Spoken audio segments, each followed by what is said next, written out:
A Copa era para ser a coroação de Hendrick, e em vez disso virou palco de uma pergunta muito mais dura. O que acontece quando um país inteiro decide antes da hora quem vai salvá-lo? Domingo, 5 de julho, MetLife Stadium, em Nova Jersey. O relógio marca os minutos finais das oitavas de final. E o Brasil, pentacampeão, cai diante a Noruega por 2-1. Mas esse vídeo não é só sobre o resultado, é sobre um garoto de 19 anos que entrou em campo carregando mais do que uma camisa. Carregava uma promessa que o país inteiro fez por ele, sem perguntar se ele estava pronto para cumpri-la. Nessa Copa ele teve mais de meia hora somada em campo para provar isso. E um único lance decisivo que passou perto demais de mudar tudo. Antes de vestir a camisa da seleção, o Hendrick era só um garoto que jogava futebol como se fosse brincadeira. Até porque para ele era. As primeiras imagens que o mundo viu dele em campo mostravam exatamente isso. Liberdade, ousadia, um sorriso fácil depois de cada gol. Então, algo mudou. A cada gol na base, a cada convocação precoce, a narrativa em volta dele foi se transformando de promessa para sucesso,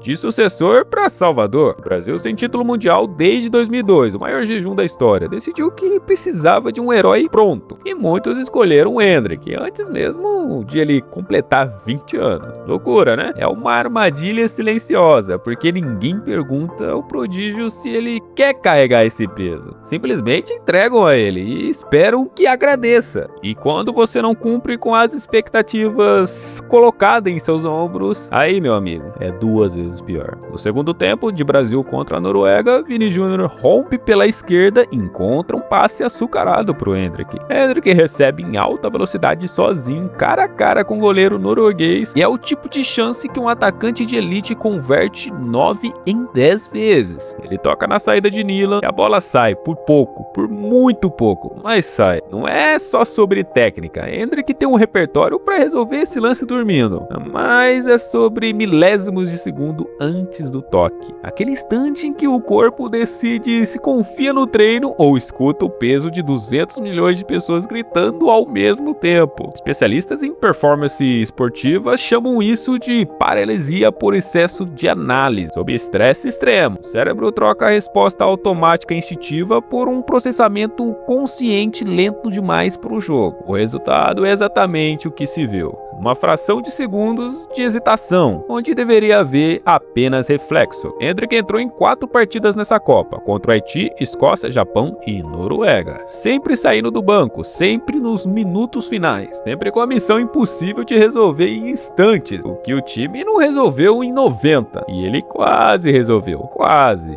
E esse quase é exatamente o que dói. A Noruega não venceu por acaso. O time montado por Solbakken mostrou um único objetivo: blindar Haaland e ser eficiente nas poucas chances que criasse e sufocar o meio de campo brasileiro antes que a criatividade encontrasse espaço. Funcionou. O Brasil teve a posse de bola, teve o pênalti aos 12 minutos do primeiro tempo, desperdiçado por Bruno Guimarães, e ainda assim saiu batido. Quando o Hendrick entrou em campo, o cenário já era de um time inteiro pressionado, tentando construir em velocidade o que não conseguiu construir em calma. Não havia um sistema pensado para valorizar o momento dele. Havia um time inteiro pedindo que ele resolvesse sozinho em minutos o que a partida inteira não havia resolvido. É a versão mais dura da pressão, não é só marca em campo. É a expectativa de um jogador de 19 anos em sua primeira Copa do Mundo produza isolado o que uma equipe inteira de experientes não produziu em 90 minutos. Na maioria dos cenários em que o Hendrick entra para jogar pela seleção ou até pelo Real Madrid, em 9 de 10 sempre foi para resolver. E ele sempre entrou com a obrigação de fazer algo, e ele realmente fazia. Mas um erro pode ter custado não só a imagem do garoto, mas a sua carreira profissional. Agora, tudo vai depender de como ele vai reagir a isso.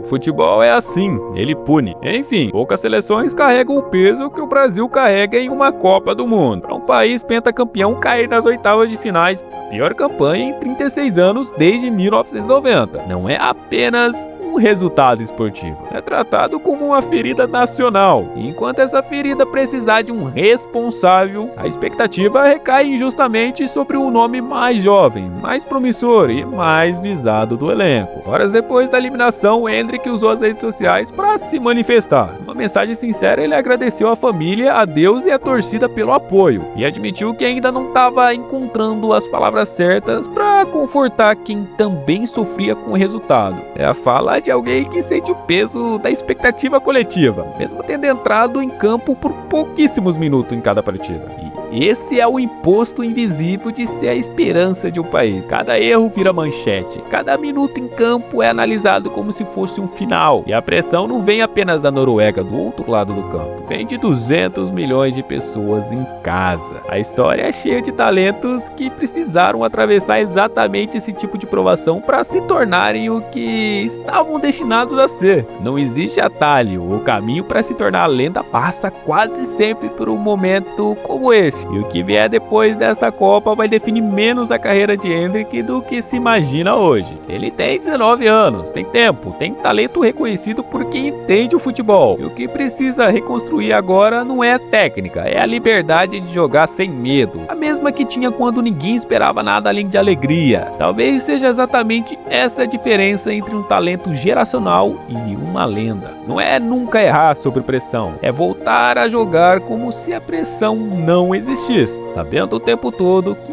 ele está lá. E o Endrick não precisava ser o novo Pelé, ele precisava primeiro ter espaço para ser ele mesmo. E talvez a pergunta que fica não seja se ele vai superar essa Copa, mas se nós torcedores vamos deixá-lo. Se esse vídeo te prendeu de alguma forma, despertando algum sentimento, seja de raiva, seja de alegria, me ajuda aí, dá like e comenta o que você achou desse fato sobre o Endrick. E se inscreve no canal também, porque semana que vem pedrada aí, hein? Eu vou ficando por aqui e até o próximo vídeo. Tchau!